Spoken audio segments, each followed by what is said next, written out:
everybody, Artistry and Finesse. Wednesday night, game one in the books in Finesse. A flawed performance by the Penguins tonight, but you can't say anything other than it feels good to get that one in the books. How about that theme music? Can we step back for a second? I mean, really, like maybe bringing a new energy to the playoffs this year with the new theme music. No offense to Brodestry, who's the official composer of GTOG. But that just got me fired up. I'm more fired up now than I was at the end of the game. DJ Apt 1 is like a breath of fresh air. Yeah, he gets you energized. He's like a little bit of Bo Bennett. He's our Bo Bennett. Yeah. Speaking of which, that's a mystery. What happened with Bo being demoted to the third line. I mean, you can't really criticize the elevation of Brian Gibbons. He was fantastic tonight. Yeah, I thought Gibbons was excellent. Right before the Sutter goal, he had Sid set Gibbons up on the doorstep, and he just rung it off the pipe. I don't know that I'm ready to make any sweeping generalizations about this sort of move of Gibbons to the first line, Glass off the third line, and Bennett on the third line, other than to say two quick things.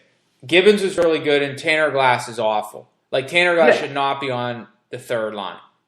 Yeah, so I can make that generalization pretty easily. That Tanner Glass should not be on the third line under any circumstances. But I thought that the I don't know that there's any special magic that Bennett has with Sutter. I thought that the Sutter goal, which was a great goal, was mostly due to the Paul Martin play at the blue line, smacking that puck down and sending it back the other way.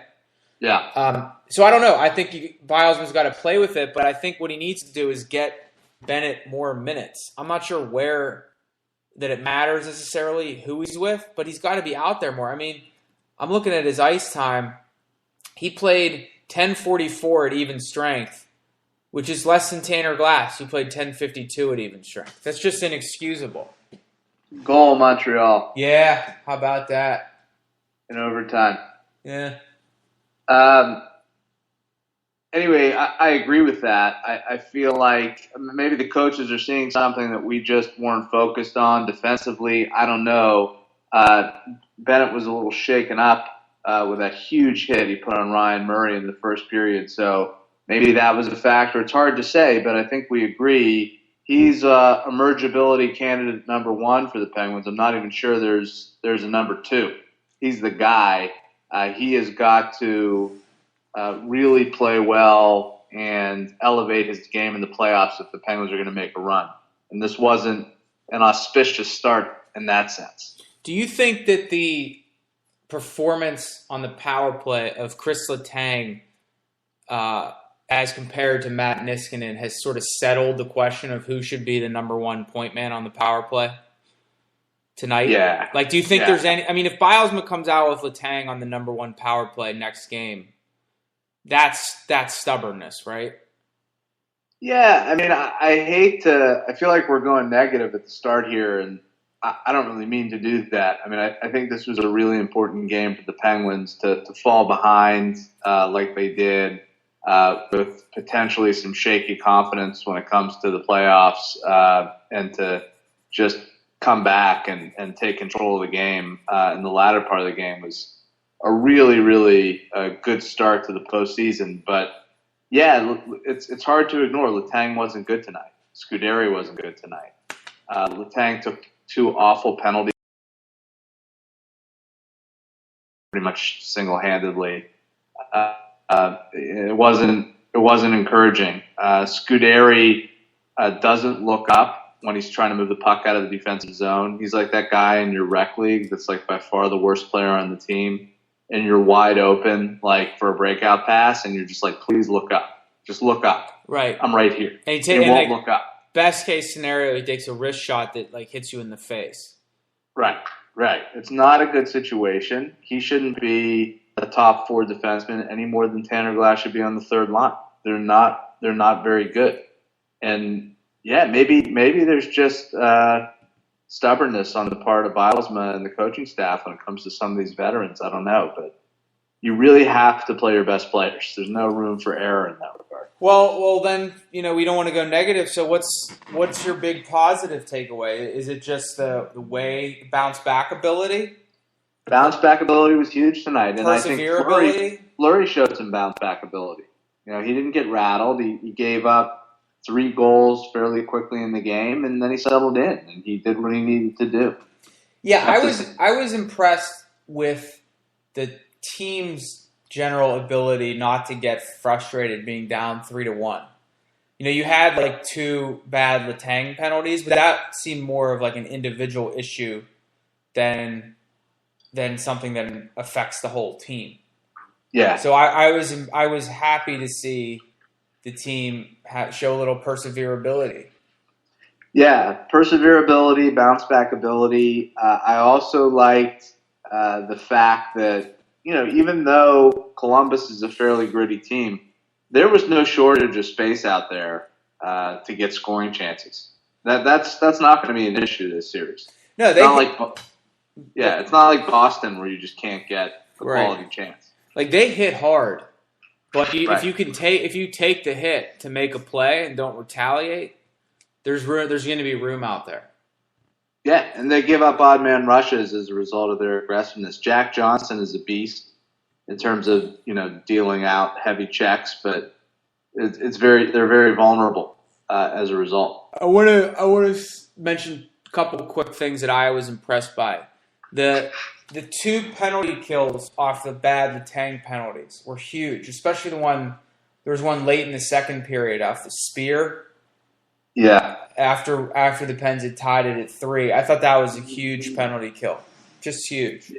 Yeah, Craig Adams in particular I thought was good on the penalty kill tonight. Craig Adams, let's just talk about that. You want to talk about a positive. Craig Adams, it's undeniable. In the playoffs, the guy, he's got like a whole other gear. It's hilarious, kind of. Like, I don't even think Crosby has that other gear in the playoffs. I wonder if it's Craig Adams has a gear or everyone else plays the game so tight that it kind of slows down a little bit so he looks faster. Well, did you see the move Craig Adams made tonight? I mean, he had a toe drag, yeah. He had like a toe drag between his legs and almost squat. I mean, it was incredible. The guy, I don't know what his deal is in the playoffs, but it's hard you can't scoff at it. He's as bad as he was in the regular season. It's tough to justify even thinking about taking him out of the lineup. Yeah, 416 on the penalty kill tonight, by far the most on the team. That's a big number for a forward, and he was good on those couple penalty kills. And Fleury had that big save on the Calvert breakaway, which was a huge save. I think that Brian Gibbons' best moment tonight was on the penalty kill. Oh yeah, he had one huge penalty kill. There was that one. It was in the third period when we were going left to right, and he was dangling out there.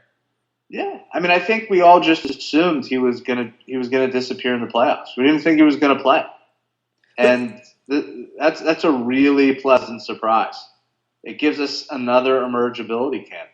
The big thing about him that makes him useful is that despite his flaws, he has a skill that's very good. He's a very good skater. These other guys that you could try out there, like Joe Vitale or Glass or Pyatt or those guys, they have no single skill to rely on. But Gibbons is not a great player. He's a very flawed player, has his own issues, but he's very fast. So if he just keeps skating as fast as he can, he can play. Yeah, and he doesn't panic with the puck. He's fairly poised with the puck. Not the greatest stick handler, but he's not gonna pull a Scuderi on you. What'd you think about Gino?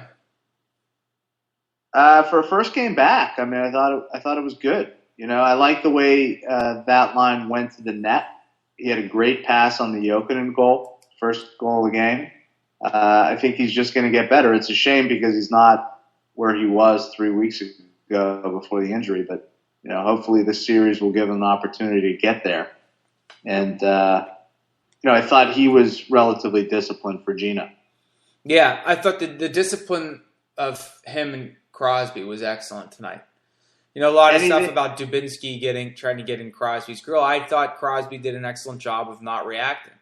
And he ended up with, he had 1 point on the power play, but he was setting people up all night. It wasn't his best game. Crosby definitely did not have his best game. But he was wheeling and dealing out there and could have had a few points. Who opened your eyes on Columbus? I mean, I know that I was not very complimentary of Dubinsky last night during the podcast, but I wouldn't object to him as a third-line center. He's a gritty guy. He played pretty well tonight. Got some skill. Yeah. What did you think about Columbus? What did you learn that you didn't know? Well, his dangle on Paul Martin was something else. Yeah, that was great. That was really nice. I learned that I can't tell the difference between anyone on Columbus. They have those really boring uniforms. They all look the same, like you pointed out on our last podcast. Yeah. And I'm not sure that even if this series goes 7 games, that I'm going to be able to quickly differentiate who's who on that team. It seems like they're all just kind of replaceable. Yeah, very replaceable. There's no Grabner. There's no Kyle Okposo who's standing out to you. There's no Couturier that is just so noticeable. Even Corey Conacher last year for Ottawa. Yeah. Yeah, you're right. Ryan Johansson going to be a really good player, but he doesn't have a lot of help out there. And Boone Jenner's a pretty good player too. Yeah, but he had the turnover that led to the Sutter goal. Yeah. Well, they're young guys. Very young team. Bobrovsky was not good. No, Bobrovsky was terrible. At least 2 of those goals are really bad. Really, really bad. I mean, if Fleury gives up that goal that Sutter scored, we're calling for Zakhoff to start the next game, aren't we? Yeah. I mean, think about what happened tonight. I don't know from what you just said if you actually think this could go 7 games, but the Penguins fell behind 3-1.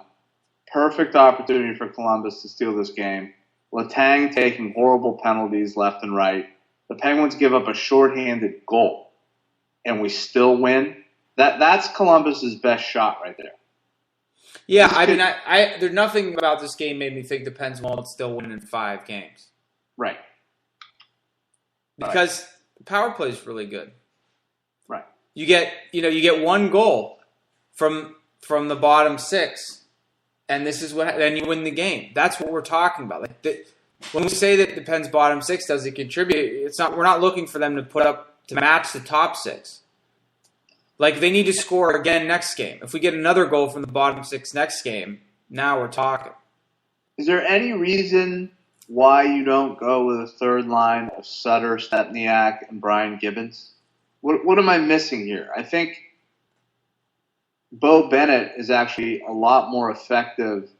In the limited time that we've gotten to see him this year, I feel like he's more effective on his off wing with Sid and Kunitz than he is on the right wing with Sutter and Stepniak. Yeah. Put him out there with Sid and Kunitz. I didn't think Kunitz had a great game. No, he's been falling all over the place even more than usual. Yeah, but that's what he does. That's his move. He's real choppy out there. Real choppy. Yeah, he's the least graceful good player that there is, pretty much. Good player. Great player. Great player. Great hands. One of my favorites. Yeah, all-timer. So next game is Saturday night. Yeah, got a couple games off here. A couple days off. I don't know why. The NHL's really spreading it out. But, Saturday night. We want to make it till July if possible. We want to really stretch the season out. Yeah. It's tough. I was flipping back to the other game, but this half-hour stagger didn't work out for me tonight. I wanted might need more than that. I might need 45 minutes stagger. Yeah, not such compelling games tonight. Montreal, Tampa. I'm sure it was a great game. I just tuned in for the very end. Not that compelling to me. And is it Ducks Dallas? I mean, that's the worst one. I think I've gone the other way. I originally thought Colorado, Minnesota was the worst, but I think Ducks, Dallas is probably the worst Yeah. in terms of just raw interest level.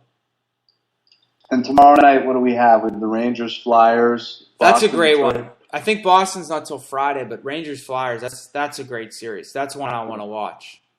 Yeah, it's going to be fun. So all right, well, good win tonight. Yeah, look, you're up 1-0. Nothing, sort of status quo, but maybe come away slightly more optimistic because some of the things we thought that had to go wrong for Columbus to win did go wrong, but Columbus didn't win. The Pens won.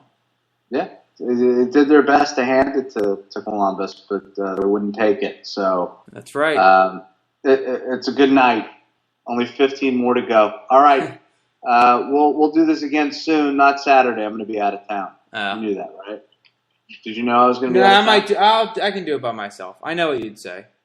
Okay, just have that conversation with yourself. But I'll be back for Game 3, so we can do another one then. Looking forward to it. All right, thanks for joining us, everybody. Until next time, GTOG.